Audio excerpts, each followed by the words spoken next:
لا حول ولا قوة إلا بالله العلي العظيم.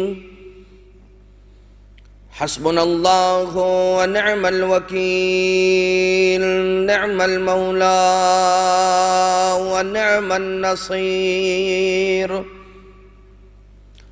أعوذ بالله من الشيطان اللعين الرجيم. بسم الله الرحمن الرحيم.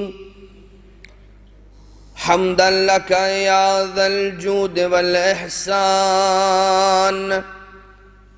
والفضل والطول والامتنان، وصلاة وسلاما على من لا ينطق عن الهوى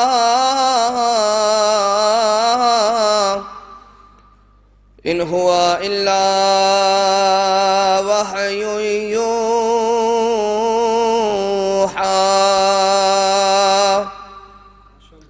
حبيب قلوبنا وشفيع ذنوبنا وطبيب نفوسنا، مولانا ومولى الثقلين جد الحسن والحسين أبي القاسم المصطفى محمد.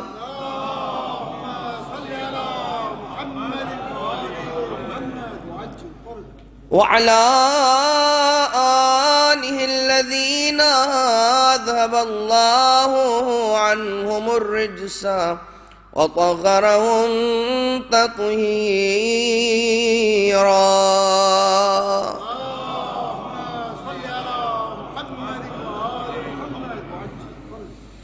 لا سيما على الإمام المنتظر والحجة الثاني عشر، اللعنة الدائمة الباقية على أعدائهم أجمعين من الأزل إلى قيام يوم الدين.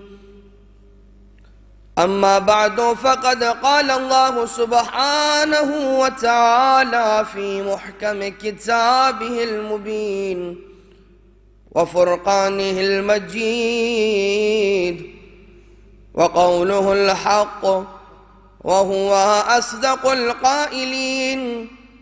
بسم الله الرحمن الرحيم. إنا أعطيناك الكوثر فصل لربك وانحر إن شانئك هو الأبتر. درود پڑھیے محمد و آل محمد.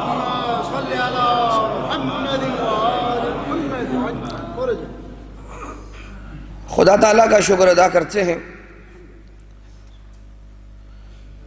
کہ اس نے ہمیں ان افراد میں سے شمار فرمایا کہ جنہیں یہ سعادت حاصل ہوئی کہ ملائکہ کے ساتھ بیٹھ کر اہل بیت گرامی قدر علیہ السلام کا ذکر کر سکیں. اور یہ جملہ ہم نے اس پیرائے میں کہا ہے کہ جو بات حدیث سے مستفاد آپ نے آج سے قبل آنے والے بیانات میں سماعت فرمائی کہ کوئی مجلس اگر ایسی ہو کہ جس میں اہل بیت کا ذکر ہوتا ہو، اور اگر اس محفل میں مؤمنین نہ ہو، کم ہو، تو خدا تعالیٰ ملائکہ کو نازل فرمایا کرتا ہے اور وہ دعا فرمایا کرتے ہیں. السلام ورحمۃ اللہ. اور مومنین جو دعا کرتے ہیں ان کے حق میں آمین کہا کرتے ہیں وہ ملائکہ. یہ مجالس اس اعتبار سے بھی بہت اہمیت کی حامل ہیں کہ صادق آل محمد امام جعفر صادق علیہ السلام نے فرمایا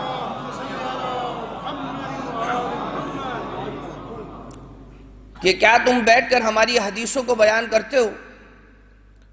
جواب دینے والے صحابی نے یہ کہا، نعم جعلت فداک یا ابن رسول اللہ، اے رسول خدا کے فرزند، جی ہاں ہم ان مجالس کو برپا کرتے ہیں۔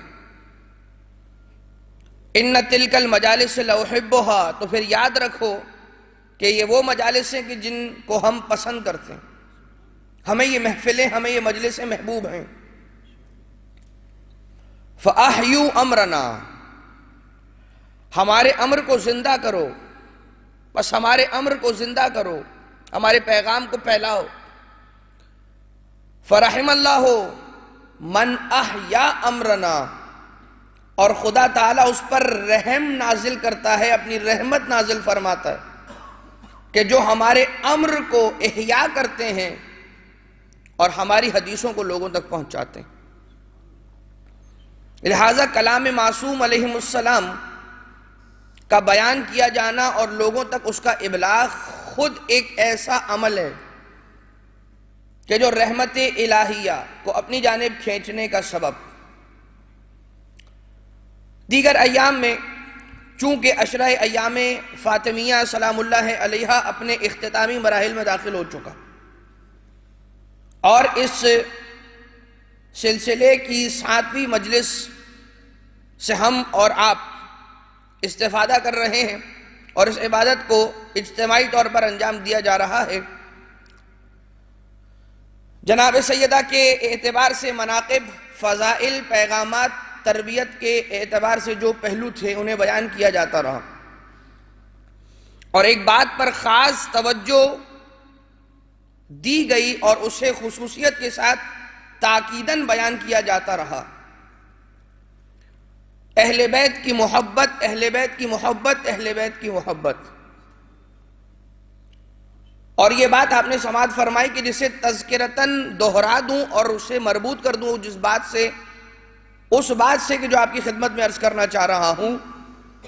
ہم اور آپ عموماً یہ سمجھا کرتے ہیں کہ نہیں معلوم یہ محبت سادی سی محبت ہے، کوئی لگن ہے، کوئی لگاؤ ہے، کوئی پسندیدگی ہے فقط، اس لیے اسے ہلکا سمجھتے ہیں یا اسے وہ امپورٹنس کبھی کبھار نہیں دیتے، کیونکہ وہ کانسیپٹ کلیئر نہیں ہوتا کہ محبت اہل بیت کے اعتبار سے وہ کیا کانسیپٹ ہے کہ جو خدا تعالیٰ کی جانب سے شریعت کی طرف سے ہمیں ملا۔ اور غلطی کہاں ہو رہی ہوتی ہے؟ ہم جب اہل بیت کی محبت کو اپنی عام زندگی کے اندر پیش آنے والی محبتوں سے کمپیئر کرتے ہیں، تب یہ محبتیں کہ جو عام زندگی کے اندر ہیں، کبھی بھی یہ محبتیں انسان کے ایمان کی بنیاد نہیں بنا کرتا، لیکن اگر اہل بیت کی محبت کی بات ہو تو یہ انسان کے ایمان کا جز ہے۔ محبت اہل بیت انسان کے ایمان کا جز ہے۔ اگر کوئی سیدہ طاہرہ، صدیقہ کبریٰ، فاطمہ الزہرا سلام اللہ علیہا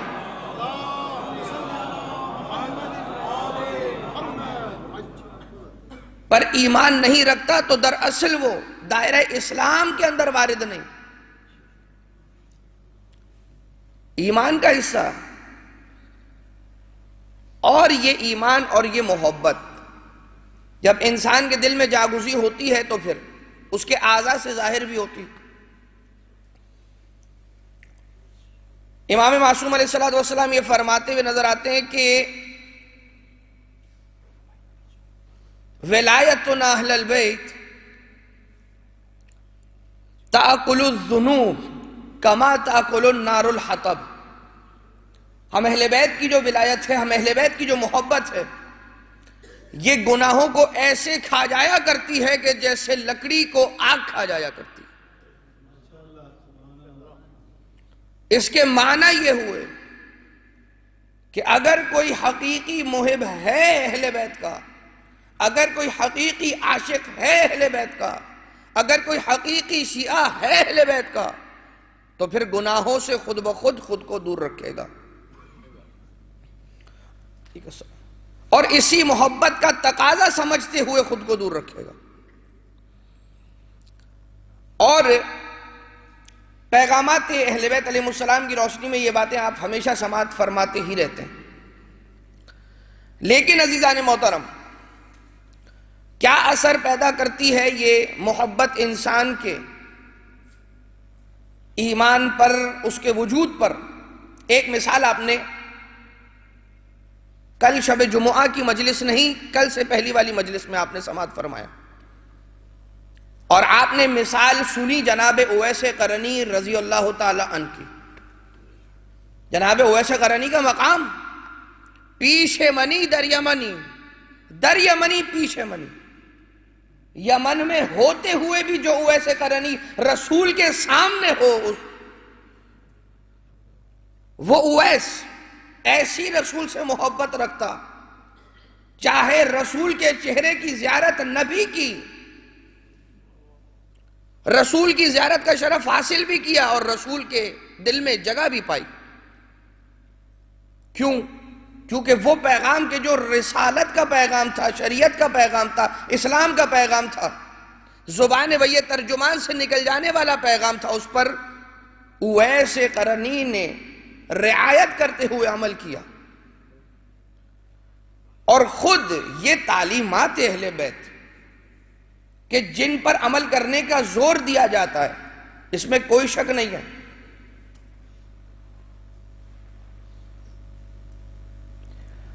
بہرحال اب میں رک جاؤں گا، وہ بات نہیں بیان کروں گا. اس کی وجہ یہ ہے کہ اگر وہ بات شروع ہو گئی تو پھر بات کہیں کی کہیں نکل جائے گی.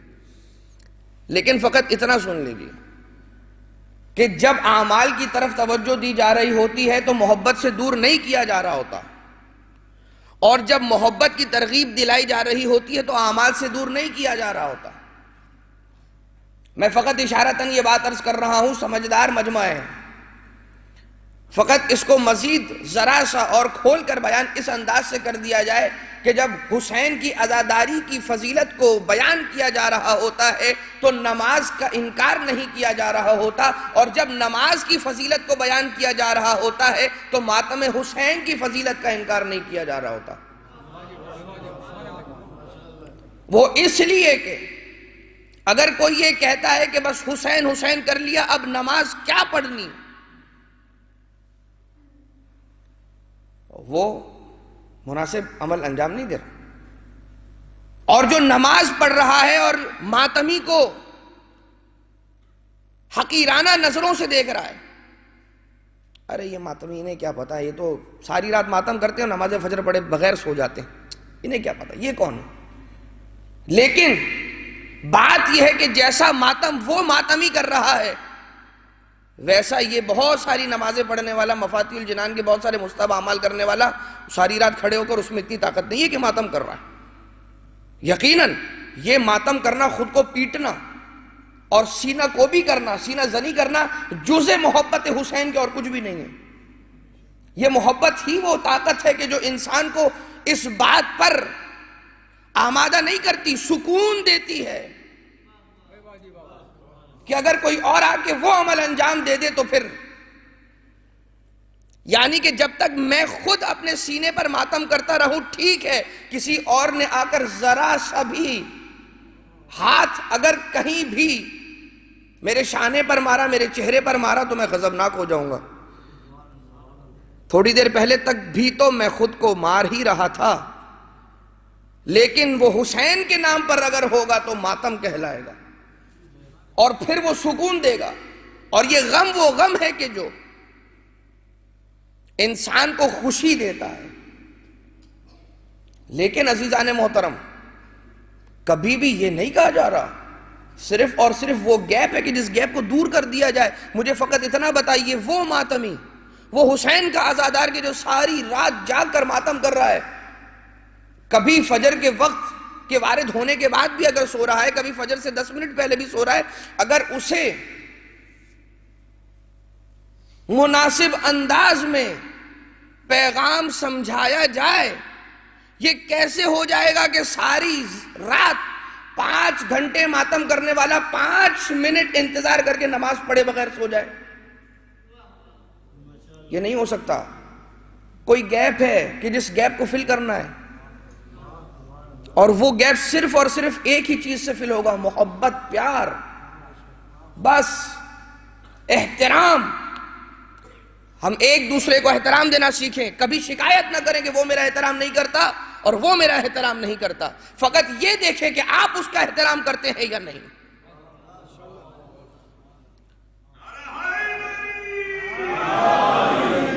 یہ ہو نہیں سکتا کہ آپ کسی کو احترام دیں اور سامنے سے آپ کو احترام نہ ملے۔ یہ خدا کے قانون کے خلاف ہے، یہ خدا کی قدرت کے نظام کے برخلاف جا رہا۔ یقیناً بہت چھوٹی چھوٹی ایسی باتیں ہوتی ہیں اور چھوٹی چھوٹی ایسی ٹیوننگز ہوتی ہیں کہ اگر انہیں کر لیا جائے تو چیزیں بہت آسانی کے ساتھ حل ہو جاتی ہیں۔ اور سید سجاد علیہ السلام کو اگر دیکھیے تو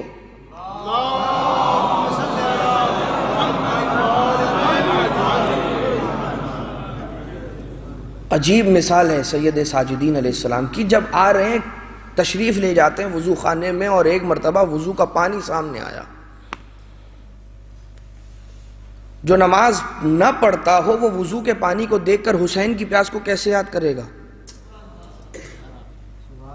سید سجاد وضو کا پانی علیہ السلام دیکھ رہے ہیں اور روتے جاتے ہیں کہ یہی پانی میرے بابا کو نہ ملا۔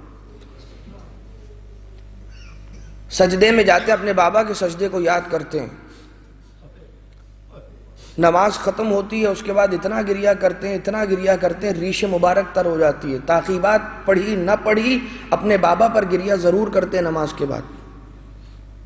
یہ تو بات سید ساجدین علیہ السلام کے اعتبار سے میں اپنی اس زبان سے کیا کہوں، کیا تعقیبات سید سجاد کا ذکر کروں کہ جن کے الفاظ کے مجموعے کا نام ہے زبور آل محمد صحیفہ سجادیہ۔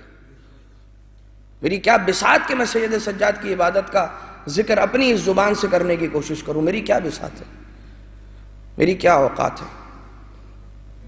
بس اتنا سمجھ لیجئے کہ جب اپنے بابا کی مفصل مجلس عزا کرنا چاہتے تھے، امامے کو اتار کر ابا کو ہٹا کر بیٹھ جایا کرتے تھے، ذکر کیا کرتے تھے، مصائب پڑھے جایا کرتے تھے، آقا سید سجاد رویا کرتے تھے۔ یہ ہوتی تھی سید سجاد کی مفصل تفصیلی مجلس۔ جب مختصر مجلس کرنا چاہتے تھے، مصلی عبادت کو بچھاتے تھے، 2 رکعت نماز پڑھتے تھے، نماز کے سجدہ آخر میں اتنا گریہ کرتے تھے اپنے بابا کے آخری سجدے کو یاد کر کے۔ لہٰذا کہیں کبھی بھی آپ مجھے یہ بتائیے، روح اور جسم کو جدا کرنا ممکن ہے؟ بس نماز اور عزاداری روح اور جسم کی مانند ہے۔ انہیں جدا کرنے کی کوشش نہ کریں، انہیں جدا کرنے کی کوشش نہ کریں، ملائیے۔ یہ اس کا مقام ہے کہ ان دونوں کو ساتھ رکھا جائے، تب معراج ہوگی۔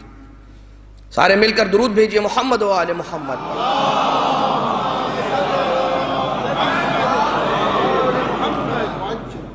لہٰذا محبت انسان کے اندر وہ شے پیدا کرتی ہے، وہ چیز پیدا کرتی ہے کہ پھر یہ خدا تعالیٰ کا کرم ہے۔ خدا تعالیٰ جس چیز میں اثر رکھ دے۔ ہم دنیا کے بہت سارے ایسے لکڑی کے ٹکڑے ہیں کہ جن کو جا کر چومتے نہیں ہیں۔ ٹمبر مارکیٹ میں چلے گئے، وہاں پر بہت سارے لکڑی کے پیسز پڑے ہوئے ہیں، وہاں پر جا کے کسی لکڑی کو چومتے نہیں ہیں۔ مگر جب حسین ابن علی کے روضے کے دروازے کی چوکھٹ پر جاتے ہیں تو بوسے دیتے ہیں، اپنے رخسار لگاتے ہیں، آنکھوں کو لگاتے ہیں، شفا پاتے ہیں۔ کیوں؟ یقین جانیے، کوئی اگر یہ کہتا ہے نا کہ یہ لکڑی کے سادے ٹکڑے ہیں، وہ گناہ کر رہا ہے۔ یہ وہ حرام والا گناہ، اگر وہ پھر ایسا نہ ہو کہ کوئی مجھے آ کر لفظ پکڑ کر یہ کہے کہ آپ نے کیا کہا ہے، شریعت کے اندر دکھا دیجئے، توضیح المسائل میں دکھا دیجئے۔ وہ انصاف نہیں کر رہا، وہ ظلم کر رہا ہے جو یہ کہہ رہا ہے کہ کیا نعوذ باللہ من ذالک لکڑی کے ان عام سادے ٹکڑوں کو چوم رہے ہو۔ یہ حسین کے در کی چوکھٹ ہے جہاں جبریل سلامی دیتا ہے، اور یہاں پر ملائکہ ہمتن موجود رہتے ہیں، تسبیح تقدیس تحلیل کرتے رہتے ہیں۔ بس فرق اتنا ہے، اب سن لیجئے گا، ہم عام غذا کھاتے ہیں اپنے گھر میں،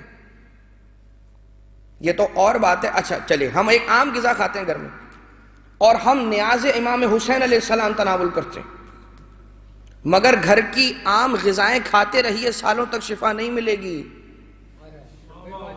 حسین کی مجلس کے بعد نظر حسین، نظر مولا نیاز حسین کھائیے، شفا لے کر جائیے.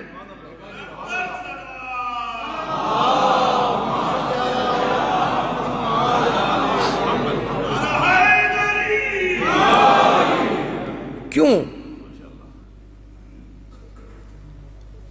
نسبت کی اہمیت ہے، نسبت کی بڑی اہمیت ہے. خانہ کعبہ نسبت کی وجہ سے محترم ہو گیا، حجر اسود نسبت کی وجہ سے محترم ہو گیا، مقام ابراہیم کا پتھر نسبت کی وجہ سے محترم ہو گیا، صفا و مروہ کے پہاڑ نسبت کی وجہ سے محترم ہو گئے. حسین ابن علی کا روضہ آپ کی ذریح اس نسبت کی وجہ سے محترم ہو گئی کہ جو جڑی ہوئی ہے اس حسین سے کہ جس حسین نے اپنا سب کچھ قربان کر دیا اللہ کی خاطر. خانہ کعبہ کا احترام نسبت الہیہ کی وجہ سے ہے کہ اس کی بنیاد حب الہی میں پڑی ہے، اس کی بنیاد اطاعت خداوندی میں رکھی گئی ہے. ابراہیم تشریف لے کر آئے، چھوڑ کر آئے، ایک بے آب ہو گیا وادی کے اندر آنے کے بعد زوجہ اور بچے کو چھوڑ کر آ رہے ہیں. ایک مقام پر رکتے ہیں اور وہاں سے حکم یہ ہوتا ہے کہ اب اس بے آب ہو گیا وادی کے اندر بیوی اور بچے کو چھوڑو اور آگے کی طرف سفر کرو اکیلے. یہ صرف اور صرف اطاعت خداوندی میں تھا. اور یہاں پر آقا حسین ابن علی، آپ کا روضہ، آپ کا گنبد کہ جس گنبد کے گرد ہر وقت ملائکہ طواف کرتے رہتے ہیں، اس کی نسبت ہے حسین ابن علی سے. وہ حسین ابن علی سن 61 ہجری میں خدا کی توحید اور محمد کی نبوت اور رسالت خطرے میں تھی، کوئی آگے نہ بڑھا، حسین آگے بڑھا، خود کو بھی قربان کیا، دوستوں کو بھی قربان کروایا، بھائیوں بیٹوں کو دیا، جانثاروں کو قربان کیا اور اہل حرم کی رداؤں کو بھی قربان کیا، پیش کیا راہ اسلام میں. لہذا یہ نسبت بڑی اہمیت کی حامل ہے. اور اس عام غذا کو جب نسبت ہو گئی نیاز حسین سے تو پھر اس میں خدا نے شفا کو رکھا، خدا نے شفا کو رکھا. آپ اس کے علاوہ یہ بھی نوٹ کیا کریں، عام چائے جو ہم پیا کرتے ہیں، عام شربت جو ہم پیا کرتے ہیں، عام کھانا غذا کھایا کرتے ہیں، وہی سیم ڈش ہو گھر پر بنے گی تو ذائقہ الگ ہے، نیاز کے دسترخوان پر ہوگی ذائقہ الگ ہے. یہ محسوس کرنے والے کے ظرف کی بات ہے. بات کہاں سے چلی تھی دوبارہ سے وہیں پر پلٹ کر جائیں. بات یہاں سے شروع ہوئی تھی کہ محبت اہل بیت انسان کو ایک بہترین انسان بننے کی قوت اور طاقت دیتی ہے، انسان میں خلوص پیدا کرتی ہے، انسان کو خدا کا اطاعت گزار بندہ بناتی ہے. بھلا وہ علی کے جو خدا کی خوشنودی، رسول خدا کی خوشنودی کے لیے کچھ نہ کہے 25 سال خاموش رہے، اسی علی کا ماننے والا حرام الفاظ اور حرام چیزوں سے اپنی زبان کو روک نہیں سکتا. محبت اہل بیت. آپ نے جناب اویس قرنی کی مثال سنی، آج آپ ایک اور مثال سنیے. کہا یہ جاتا ہے کہ وہ تو علی ابن ابی طالب ہیں، میں کہاں وہ کہاں. تو اگرچہ مولا کائنات علیہ السلام کی ساری حیات طیبہ ہمارے اور آپ کے لیے چند ایک ایکسیپشنز کو چھوڑ کر قابل اطاعت ہے، اور یہ وہ امام ہے کہ جو مفترض الطاعہ ہے کہ جن کی اطاعت کرنا واجب ہے، فرض ہے، فریضہ ہے. لیکن پھر بھی اگر قوت حاصل کرنا چاہتے ہیں تو ایک غلام علی سے مدد حاصل کریں. اور ایک غلام علی کیسا ہوا کرتا ہے یہ دیکھیں. علی کا غلام ہے، اور اس غلام کا نام ہے میثم تمار۔ جناب میثم تمار رضی اللہ تعالی عنہ، آپ ایک یہودی عورت کے یہاں پر غلام تھے، اور اس عورت نے جب آپ کو خریدا تھا، اپنے یہاں غلام رکھا تھا، تو آپ کا نام تبدیل کر کے سالم رکھا ہوا تھا۔ مولا کائنات تشریف لے کر آئے جناب میثم تمار کے پاس، اور آنے کے بعد اس یہودی عورت سے یہ معاملہ کیا کہ میں اس غلام کو تم سے خرید رہا ہوں۔ جناب میثم تمار کو اس خاتون سے خریدا اور جناب میثم تمار کو آزاد فرمایا، غلامی سے آزاد کیا۔ اور اسی اثنا میں باتیں ہو رہی تھی، جناب میثم تمار سے سوال کیا مولا کائنات نے، تمہارا نام کیا ہے؟ کہا میرا نام سالم ہے۔ کہا مجھے محمد مصطفیٰ صلی اللہ علیہ وآلہ وسلم یہ بتا دیں کہ وہ نام کہ جو تمہارے ماں باپ نے رکھا تھا وہ میثم تھا، سالم نہیں۔ کہا قد صدق رسول اللہ، بے شک رسول خدا نے درست فرمایا، بجا فرمایا، لہٰذا آج سے تم اپنا نام سالم نہیں بلکہ میثم ہی بتلانا جب بھی کوئی تم سے پوچھے۔ اور مولا کائنات کے دوست، ہمراز، صحابی خاص مولا کے ائمہ طاہرین علیہ السلام کے کچھ اصحاب عمومی ہوا کرتے تھے اور کچھ خاص اصحاب ہوا کرتے تھے، اصحاب خاصہ ہوا کرتے تھے، کہ جو آپ کے ہمراز بھی ہوا کرتے تھے مولا کائنات کے ان خاص صحابیوں میں سے جناب میثم۔ اور ہوتا یوں ہے کہ مولا کائنات تشریف لے جاتے ہیں، اور اس جناب میثم کی دکان پر کے جو خرما فروش ہیں، کھجوروں کو بیچا کرتے ہیں، آپ کی دکان پر بیٹھا کرتے ہیں۔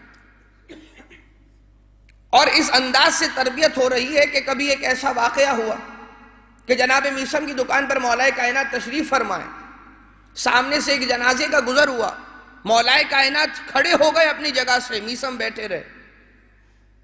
جناب میثم نے کہا کہ یا امیر المومنین، ایک یہودی کا جنازہ ہے۔ امیر المومنین علیہ السلام نے فرمایا اے میثم، انسان کا جنازہ ہے۔ یہ پیغام، اور اس انداز سے تربیت ہو رہی میثم کی۔ تو ایک ایسا دن آیا کہ جس دن مولا کائنات تشریف فرما تھے، اور جناب میثم تمار کو دوپہر کے وقت غذا کے لیے اور استراحت کے لیے مولا نے گھر بھیجا، کہا تم جاؤ استراحت اور غذا سے فارغ ہو کر واپس آؤ، تمہاری اس دکان میں بیٹھا ہوں، دیکھ بھال کر رہا ہوں۔ جناب میثم اپنی دکان مولا کے حوالے کر کے تشریف لے جاتے ہیں، اور جب گھر سے پلٹ کر آتے ہیں استراحت کے بعد، تو نظر پڑی کھجوروں سے بھری ہوئی بوریوں میں سے ایک بوری موجود نہیں ہے۔ اب یہاں پر ہمیں اپنا بھی اسیسمنٹ کرنا چاہیے، اور جناب میثم کی جگہ پر خود کو رکھ کر دیکھنا چاہیے۔ اور یہاں پر میں کچھ نہیں کہوں گا، فقط ایک جملہ، کچھ سیکنڈز کے لیے، کچھ لحظوں کے لیے رک کر امیجن کیجئے کہ وہاں پر میثم کی جگہ پر آپ ہوتے، ہم اور آپ ہوتے، معذرت ہم اور آپ ہوتے، اور واپس آئے ہوتے پلٹ کر اور دیکھا ہوتا اس انداز سے، اور جب پتہ چلا ہوتا کہ مولا نے وہ ساری کی ساری کھجور کی بوری راہ خدا میں ہدیہ کر دی تھی ایک سائل کو، تو ہم کیا سمجھتے، کیا سوچتے، اور کیا سوچتے کہ کہیں مولا کائنات سے۔ عموماً آج کل کے دور میں ایسا ہوتا ہے، عام دوستوں میں جب بات ہوتی ہے کوئی، میں یہ نہیں کہہ رہا کہ یہ بات صحیح ہے یا غلط، نہیں، میں فقط ایک مثال پیش کر رہا ہوں۔ کیا آپ نے مجھ سے اجازت طلب کی تھی؟ آپ کو فقہی مسئلہ پتہ ہے؟ فقہی مسئلہ کیا ہے پتہ ہے آپ کو؟ توضیح المسائل میں آپ کو معلوم ہے کیا لکھا ہے؟ میں بتاتا ہوں۔ بغیر اجازت ہاتھ بھی نہیں لگا سکتے، یہ تو غائب ہو گیا۔ جناب میثم کا مقام اور ہے، جناب میثم میثم کوئی معمولی ہستی نہیں ہے، مولا کائنات کا شاگرد ہے، ہمراز ہے، صحابی ہے، کسب فیض کسب علم کرنے والا ہے، علی ابن ابی طالب کا تربیت یافتہ ہے، اس سے بعید ہے یہ ساری چیزیں۔ لیکن برداشت کی کمی، صبر کی کمی، تھوڑا سا انسان ویٹ کرے، وقت گزرنے دے، دیکھے کیا ہوتا ہے، خود بخود پتہ چلے گا۔ جناب میثم تمار نے کچھ نہ کہا، کوئی بل نہ آیا پیشانی پر، انتظار کرتے رہے خاموشی کے ساتھ، اطمینان اور متانت کے ساتھ بیٹھے۔ مولا کائنات نے کہا، اے میثم، کچھ دیر پہلے جب تم نہ تھے ایک سائل آیا تھا، اور سائل نے سوال کیا، یہ جو بوری اس مقام پر پڑی ہوئی تھی کھجوروں سے بھری ہوئی، ہم نے راہ خدا میں اسے عطا کر دی۔ جناب میثم نے بس اسی وقت اپنی جھولی کو پھیلایا، کہا، یا علی، ایک سائل میثم آپ کے سامنے بھی کھڑا ہے، اسے بھی خدا کی خوشنودی کے لیے کچھ عطا کریں۔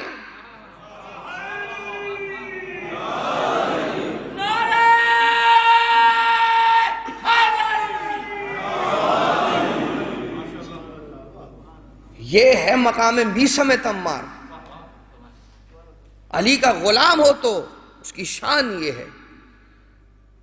یا علی، وہ سائل آیا تھا، اسے آپ نے وہ عطا کیا، ایک سائل آپ کے سامنے کھڑا ہے، اسے بھی کچھ خدا کی خوشنودی کے لیے عطا کریں۔ بس علی نے میثم کو سینے سے لگایا،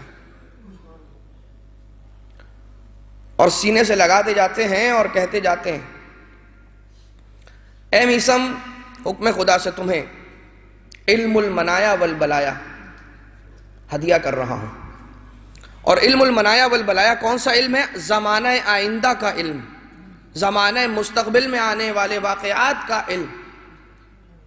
اور جناب میثم تمار ایسا ہو گیا تھا کہ شہر کوفہ کے اندر سامنے سے آتے ہوئے شخص کے چہرے پر نگاہ کرتے تھے، واقعات ان کے ذہنوں میں آنا شروع ہو جاتے تھے، اسے مل کر یہ کہا کرتے تھے، تم یہ کر رہے ہو، اس کام سے باز آ جاؤ، نقصان اٹھا سکتے ہو۔ کسی کو مستقبل قریب، کسی کو مستقبل بعید کے واقعات سے آگاہ کرنا، باخبر کرنا شروع کیا۔ لوگوں نے میثم کے مقام کو تحمل نہ کیا، کہا یہ دیوانہ ہو گیا ہے۔ جب حقیقی محبت اہل بیت کے اندر کوئی دیوانہ ہو جائے تو یا میثم بنتا ہے یا بہلول۔ اور یہاں کا دیوانہ پاگل نہیں ہوا کرتا، دیوانہ دانا ہوا کرتا ہے، سمجھدار ہوا کرتا ہے۔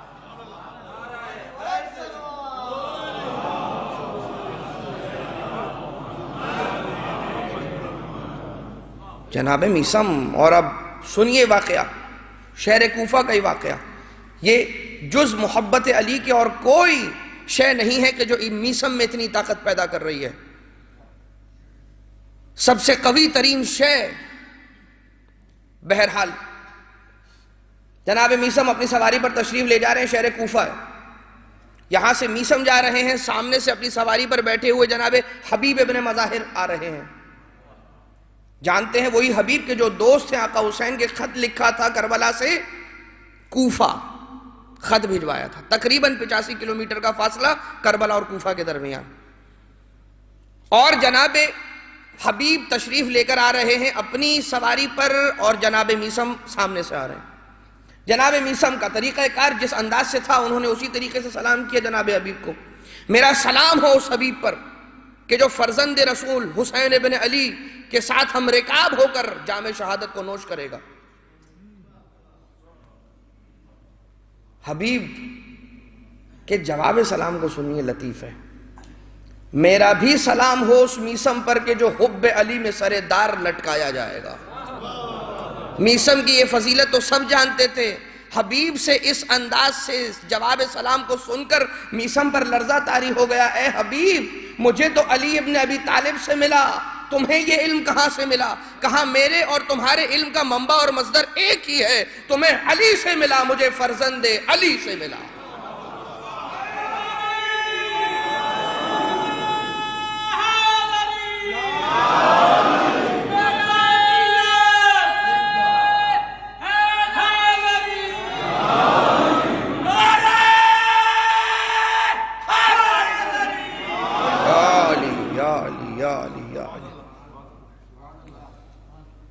تمہیں علی سے ملا، مجھے فرزند علی سے ملا. یہ حبیب کی بات کہ جو جناب میثم سے عمر میں کم ہے، چھوٹے. اور پھر وہ وقت آیا کہ جناب میثم کو سر دار لٹکایا بھی گیا اور ہاتھوں کو، جوڑوں کو الگ کیا گیا جسم سے. زندگی ہی میں حیات آپ کے جسم میں تھی اور ہاتھوں کو اور پیروں کو کاٹا گیا. کاٹا کیسے گیا؟ جوڑوں سے جدا کیا گیا کھینچ کر.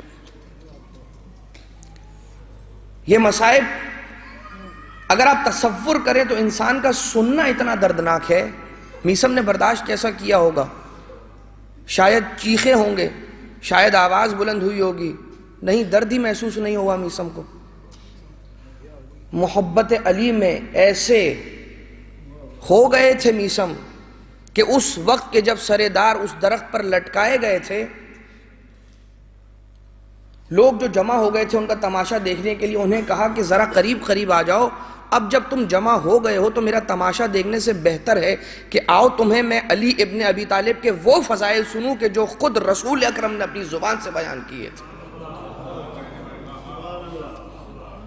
اور میثم کہہ چکا، جناب میثم کہہ چکے تھے ابن زیاد کو کہ میرے مولا بتا گئے کہ تو میری زبان کاٹے گا. اچھا، اب تو میں تیری زبان نہیں کاٹوں گا. مگر جب جناب میثم نے فضائل مولا کائنات کا وہ سمندر بہانا شروع کیا، اتنا ازدحام جمع ہو گیا، ایک مرتبہ اپنا تخت خلافت الٹتا ہوا نظر آنے لگا. اور ابن زیاد نے فوراً حکم دیا کہ ہاتھوں پیروں کو جدا کر دیا. اس کے بعد بھی زبان نہیں رک رہی، جاؤ اس زبان کو کاٹ دو. تیش میں آ گیا. اور جناب میثم، بیان جناب میثم کے مصائب کا کیا کیا جائے، لیکن فقط بیان یہ کرنا چاہ رہا ہوں کہ یہ محبت علی کی طاقت ہے کہ جو انسان کو اس منزل پر لے آتی ہے. اتنا کلیئر ہو جاتا ہے انسان کہ میں جس راستے پر ہوں یہ حق کا راستہ ہے، اب اس راستے پر جو مصیبت آتی ہے آ جائے. میثم یہ بتاؤ، اگر تمہارے ساتھ کل ابن زیاد اس انداز سے کرے، جناب مولا کائنات بتا چکے ہیں تمہیں یہ اذیت دی جائے گی، یہ اذیت دی جائے گی، یہ اذیت دی جائے گی، تمہیں اس انداز سے تکلیف پہنچائی جائے گی، اس مقام پر تمہیں سر دار لٹکایا جائے گا. بس عجیب بات ہے، اس مقام پر آتے ہیں کہ جس درخت پر لٹکایا جانا تھا اسے پانی دیتے رہتے ہیں سالوں تک. اور وہاں پر جب سوال کر رہے ہیں مولا کیا تم صبر کر لو گے میثم، مولا سے جواب یہ دیا، جناب میثم نے مولا سے یہ کہا، آقا وہ جو تکلیف مجھے برداشت کرنا پڑے گی اس اجر سے بہت کم ہے کہ جو اس کے نتیجے میں مجھے ملنے والا ہے.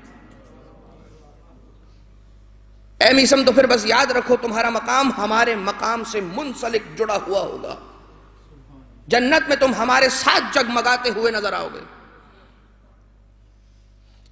اور بس اتنا زیادہ انسان کو منزل یقین پر پہنچانے والی شے کا نام ہے محبت علی. اور جب علی سے محبت ہوگی تو پھر دیکھیں گے علی کیا کرتے تھے. وہی علی نماز فجر سے پہلے اٹھ جایا کرتے تھے، شب بھی پڑھتے تھے، فجر بھی پڑھتے تھے، مناجات بھی کرتے تھے. کوئی سامنے آتا ہوا فقیر ہوتا تھا اسے رد نہیں کرتے تھے، کسی کا حق نہیں چھینتے تھے، حق کی بات کرتے تھے، باطل کو رد کرتے تھے، اور ساری تعلیمات مولا کائنات. لیکن فقط یہاں پر رک کر جناب میثم تمار کی شان میں 4 مصرے سن لیجئے اور اس کے بعد اپنے اس مرحلے تقریر کو آگے بڑھائیں. کم مایگی زیست کی دل میں کسک نہیں، اظہار حق کے باب میں کوئی جھجک نہیں. حق کے اظہار کے باب میں کوئی جھجک تھوڑی ہے، یہ تو حق ہے، یہ تو بیان ہوگا. اظہار حق کے باب میں کوئی جھجک نہیں، ہمت ہے اگر کسی میں تو میثم سے چھین لے، یہ عشق بو تراب ہے باغ فدق نہیں. لہذا یہ محبت اہل بیت کا اب عزیزان محترم ذہن میں بہت ساری چیزیں آ رہی ہیں مگر وقت اتنا تیزی کے ساتھ گزر رہا ہے کہ میں بہت ساری باتوں کو چھوڑ کر آگے بڑھ رہا ہوں. انسان فقط اور فقط اتنا کر لے، یہ سوچ لے کہ آج سے کوئی کام اگر کرنا ہے خدا کی خوشنودی کے لیے کرنا ہے، ایک مرتبہ رک کر پہلے یہ دیکھنا ہے خدا راضی ہے تو کرنا ہے، اہل بیت راضی ہے تو کرنا ہے، رسول اولاد رسول راضی ہے تو کرنا ہے. انہوں نے کیا تھا تو کرنا ہے، انہوں نے چھوڑ دیا تھا تو چھوڑ دینا ہے. عزیزان محترم، ہم اہل بیت سے مانگتے ہیں، ہمیں عطا ہوتا ہے. کیا کبھی ہم نے یہ سوچا کہ ہمیں اہل بیت کو کیا دینا ہے، کیا عطا کرنا ہے، یا یہ کہہ لیجئے کہ کیا ہدیہ کرنا ہے؟ کبھی رک کر یہ بھی سوچنا چاہیے. دیکھیے، اہل بیت کا در تو ہے ہی اس لیے کہ جا کر اپنے سر تسلیم کو خم کریں اور ہاتھوں کو جوڑ دیں اور اپنی جھولی کو پھیلا دیں، کیونکہ یہی وہ دروازہ ہے کہ جس دروازے کو خدا نے حاجتوں کی قبولیت کا دروازہ قرار دیا ہے. یعنی کہ خدا کے پاس پہنچنے کے لیے کوئی دروازہ ہو کہ جس دروازے کو کھول کر داخل ہوا جائے خدا کے پاس پہنچنے کے لیے، تو وہ دروازہ اہل بیت گرامی قدر علیہ السلام کا دروازہ ہے. اور بہت سی زیارتوں کے اندر، ائمہ علیہ السلام کی زیارتوں کے اندر یہ بار بار بیان ہوتا رہا کہ انت باب اللہ الذی منہ یعطا، کہ آپ ہی خدا کا وہ دروازہ ہیں کہ جس سے عطا کیا جاتا ہے. لہٰذا ایک سارے مل کر بلند آواز میں درود بھیجیے محمد و آل محمد پر.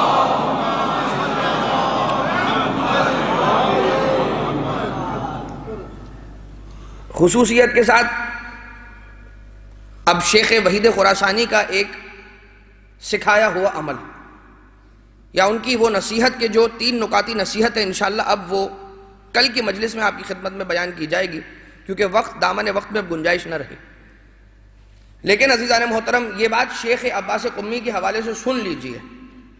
جب انسان کے اندر اہل بیت کی محبت کی بدولت اخلاص آ جایا کرتا ہے، خلوص آ جایا کرتا ہے، بے لوث ہو کر خدمت اہل بیت اور خدمت علوم اہل بیت کرنے کی لگن آ جایا کرتی ہے، تو پھر عطا کے دروازے کیسے کھلتے ہیں یہ دیکھیے. شیخ عباس قمی مفاتیح الجنان تالیف کر رہے تھے. شیخ عباس قمی کی یہ کتاب مفاتیح الجنان آج ہر گھر کی زینت بنی ہوئی ہے. یہ کس ہستی کا صدقہ ہے، یہ بات آپ کی خدمت میں عرض کر رہا ہوں.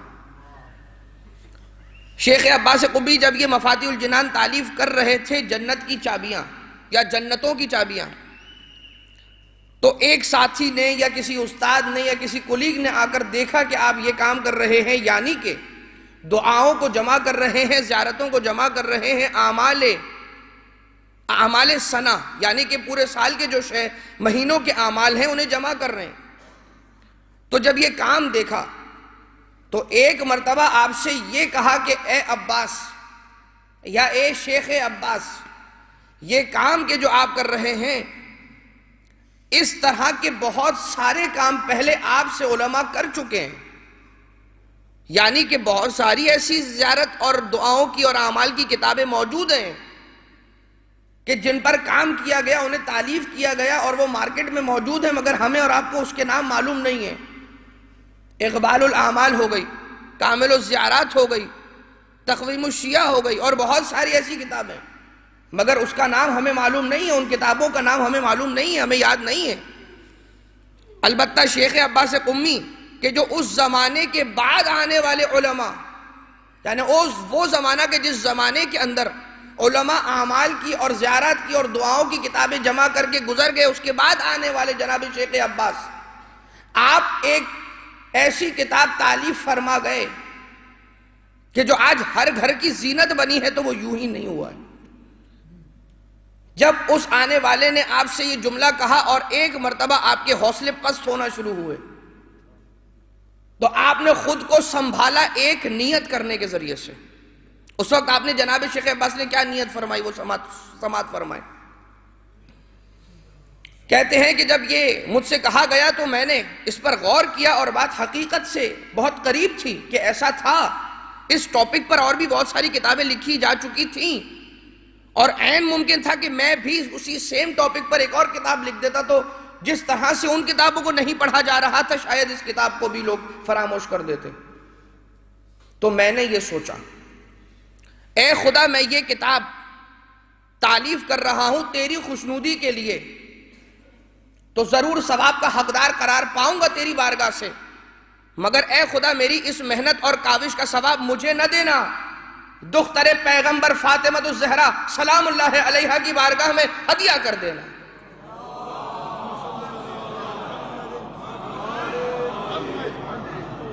اور جب جناب سیدہ کو اہدا کیا، ہدیہ کیا یہ اپنا کام، اور یہ نیت بھی کی کہ جو زیارتیں پڑھی جائیں، جو دعائیں پڑھی جائیں اس کتاب سے اس کا ثواب بھی شہزادی کونین کی روح اقدس کو پہنچے۔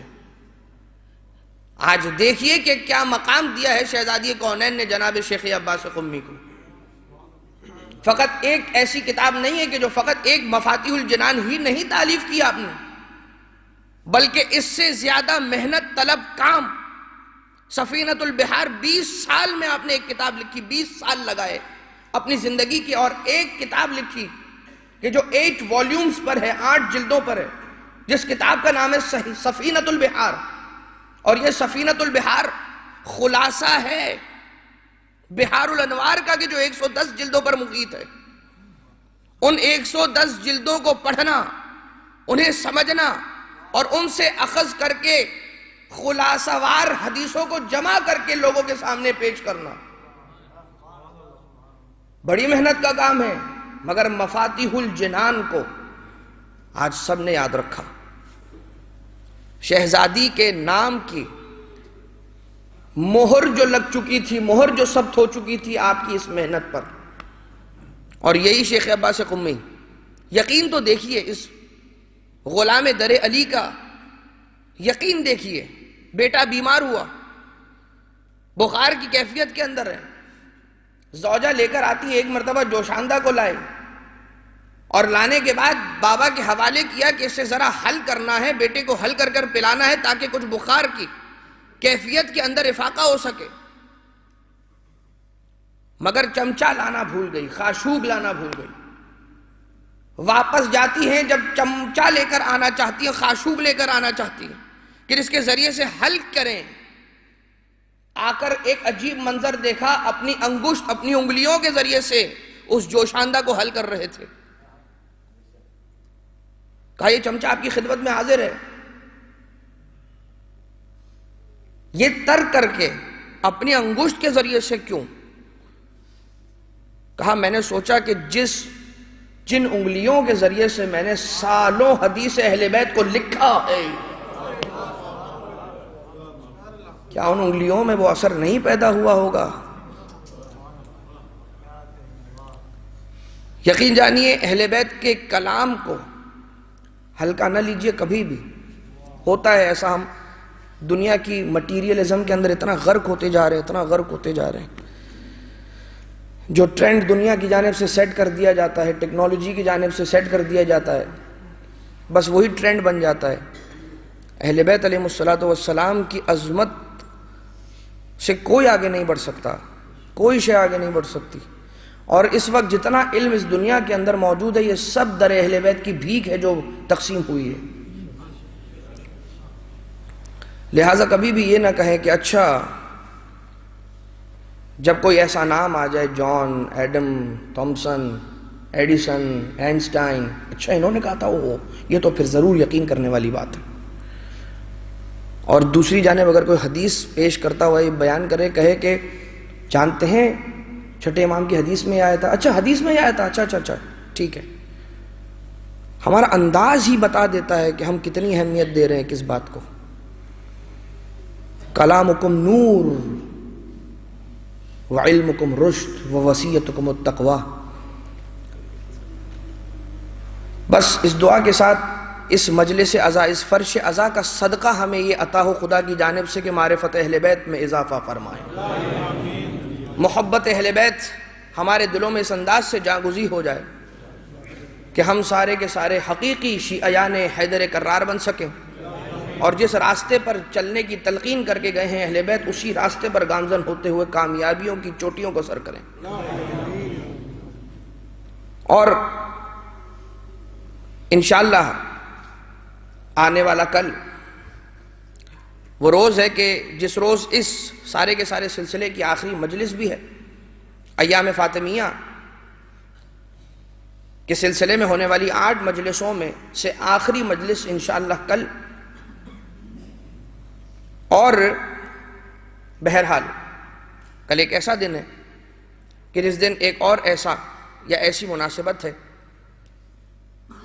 کہ نہیں معلوم لوگ اس مناسبت کو زیادہ امپورٹنس دیں گے یا فرش عزا پر آ کر بیٹھ کر سیدہ کو پرسہ دینے کو زیادہ امپورٹنس دیں گے، مگر سب کی اپنی اپنی چوائس ہے۔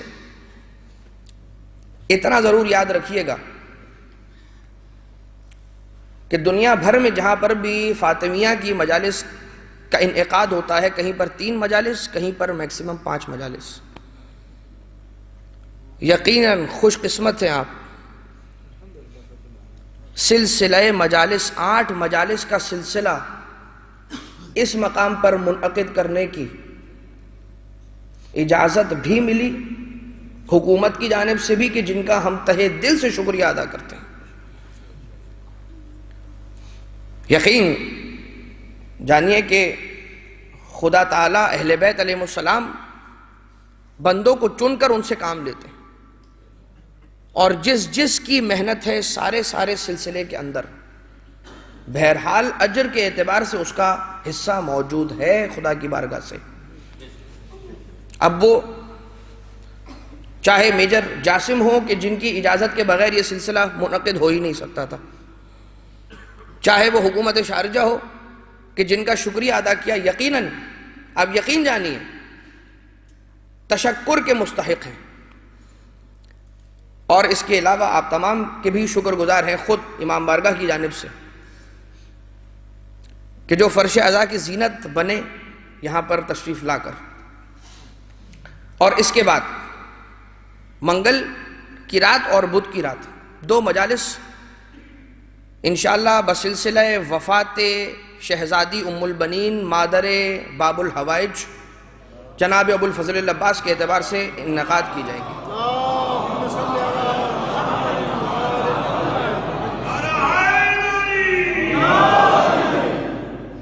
تو مولا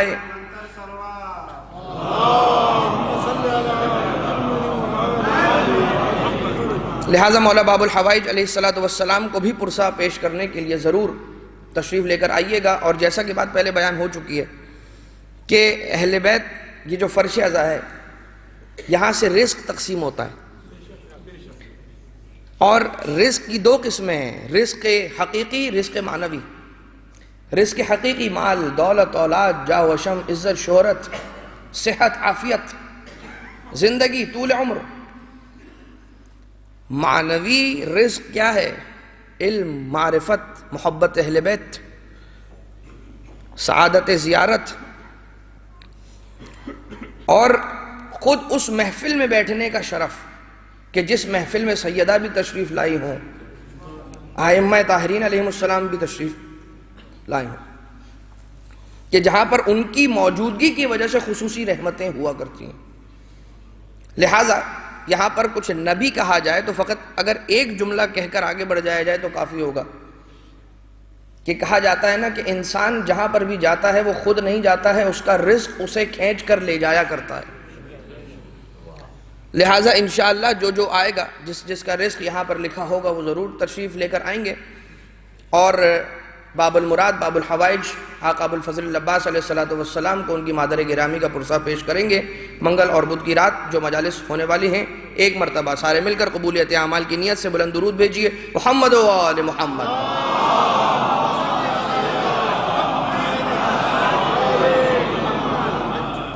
اور عزیزان محترم، جیسا کہ آپ نے سنا، میں بغیر کسی تمہید کے اور بغیر کسی مقدمے کے براہ راست متصل ہو گیا منزل مسائل سے، وقت بہت کم رہ گیا۔ آپ نے سنا شہزادی، چھٹے امام نے بیان کیا البکاؤن خمس، 5 ایسے ہیں کہ جو دنیا میں سب سے زیادہ گریہ کرنے والے ہیں۔ اس دنیا کے اندر ان 5 لوگوں سے زیادہ گریہ کسی نے نہیں کیا ہے۔ اگر اس دنیا کے اندر ایسی لسٹ تیار کی جائے کہ جس کے اندر ان لوگوں کے ناموں کو شامل کیا جائے کہ جنہوں نے سب سے زیادہ تاریخ کائنات کے اندر گریہ کیا، تو وہ 5 افراد، البکاؤن خمس۔ میں اس پوری فہرست کو نہیں دہرا رہا ہوں، جناب سیدہ کا نام بھی اسی فہرست میں شامل ہے اور سید سجاد کا نام بھی اسی فہرست میں شامل ہے، مگر یہ دادی اور پوتے، ان دونوں کی گریہ کو ایک ہی مرحلے پر رکھا گیا۔ 35 سال گریہ کرنے والے سید سجاد بھی اسی فہرست میں ہیں، اور 75 یا 95 دن گریہ کرنے والی فاطمہ زہرا بھی۔ مجھے نہیں معلوم سید سجاد 35 سال میں کتنا روئے ہوں گے، مگر اتنا ضرور اندازہ ہو گیا کہ 35 سالوں میں جتنا سید سجاد نے گریہ کیا ہے اتنا گریہ 95 دن میں میری شہزادی سیدہ نے کیا۔ بس اسی سے اندازہ لگائیے کہ بی بی کتنا روتی ہوگی، بی بی کتنا آنسو بہاتی ہوگی، اور بی بی کو کتنی اذیت ہوئی ہوگی۔ اور وہ بی بی کہ جو کبھی مبالغہ نہیں کرتی، وہ بی بی کہ جس کو صدیقہ کبریٰ کہا گیا ہے، سب سے بڑی سچی بی بی،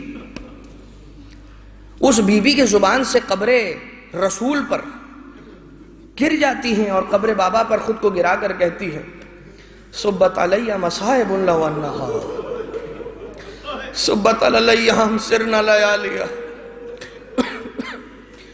بابا آپ کے بعد زہرا پر اتنی مصیبتوں کو ڈھایا گیا کہ اگر یہ مصیبتیں روز روشن پر ڈھائی جاتی تو تاریک راتوں میں تبدیل ہوتی۔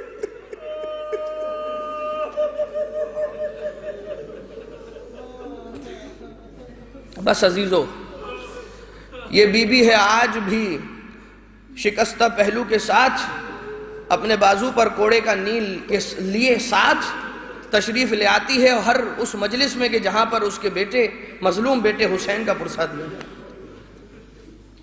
اور ایک وہ موقع آیا کہ جب جناب زہری تشریف لے کر آئے، زہری آتا ہے اور امام سید سجاد سے کہتا ہے، آقا ہمارے گھر میں شادی کی تقریب ہے، ضرور تشریف لے کر آئیے گا۔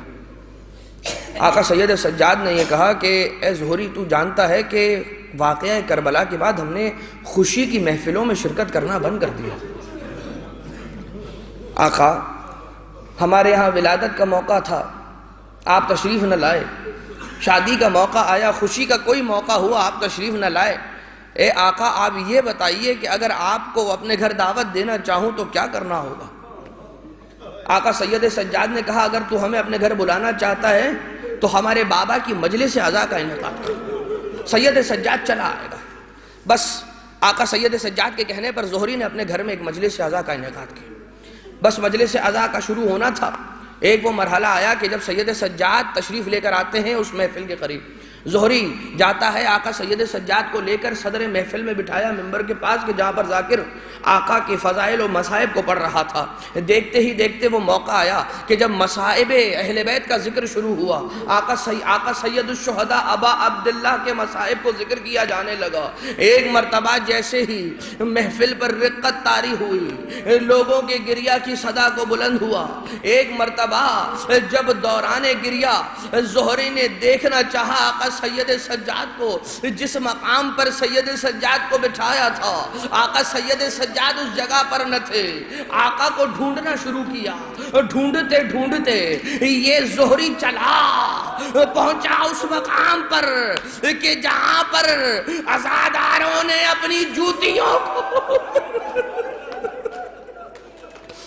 جہاں پر عزاداروں نے اپنی جوتیوں کو اتارا ہوا تھا۔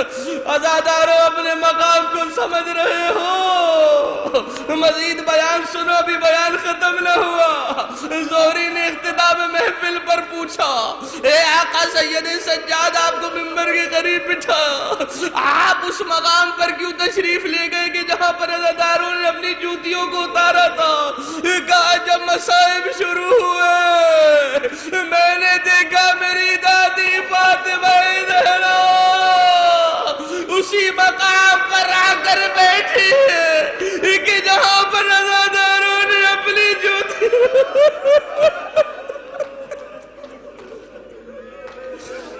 مجھ سے برداشت نہ ہوا، میں بھی اسی مقام پر جا کر بیٹھ گیا کہ جہاں پر سیدہ تشریف فرما تھی۔ اے سیدہ، اے سیدہ، آپ نے عزاداروں کو یہ مقام دیا، آپ نے عزاداروں کو یہ مقام دیا۔ خدا تعالیٰ سے دعا کرتے ہیں بار الہ تجھے واسطہ محمد و آل محمد کا، اہل بیت علیہم السلام پر عذاب ڈھانے والوں پر اپنا مصیبت، جنہوں نے مصیبت کے پہاڑ توڑے، جنہوں نے اہل بیت علیہم السلام پر ظلم کو روا رکھا، اے خدا ان سے سخت حساب لینا۔ اے خدا تجھے واسطہ محمد و آل محمد کا، گریہ کرنے والوں کی تمام جائز شرعی حاجات کو اپنی بارگاہ سے مقبول و منظور فرما۔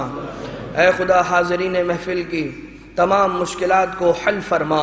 بار الہ تجھے واسطہ محمد و آل محمد کا، تمام مومنین مومنات دنیا میں جہاں کہیں پر بھی بستے ہیں، انہیں یہ توفیق عنایت فرما کہ اپنے گھروں کے ماحول کو اہل بیت کی تعلیمات کے مطابق ڈھالیں۔ اے خدا تجھے واسطہ جناب سیدہ کے حق کا، قلب نازنین جناب سیدہ کو ہم سب سے راضی و خوشنود فرما۔ امام زمانہ کے ظہور میں تعجیل فرما، ہمیں امام علیہ السلام کے اعوان و انصار میں شمار فرما۔ ایک مرتبہ سورہ فاتحہ کی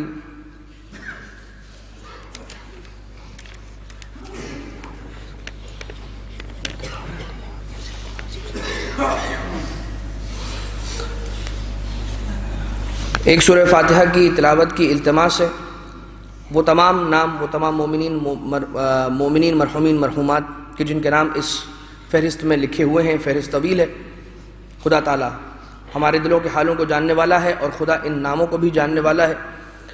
تمام مرحومین بالخصوص کہ جن کے نام اس فہرست میں لکھے ہوئے ہیں، اور بالعموم تمام مومنین حاضرین محفل کے تمام مرحومین مومنین مومنات اور جن پر کوئی فاتحہ پڑھنے والا نہیں ہے، خصوصیت کے ساتھ مراج اعظام اور شہداء اسلام رحم اللہ من قرأ الفاتحہ۔ بسم اللہ الرحمن الرحیم، الحمدللہ رب العالمین الرحمن الرحیم مالک یوم الدین، ایاک نعبد و ایاک نستعین، اہدنا الصراط المستقیم صراط الذین انعمت علیہم غیر المغضوب علیہم ولا الضالین۔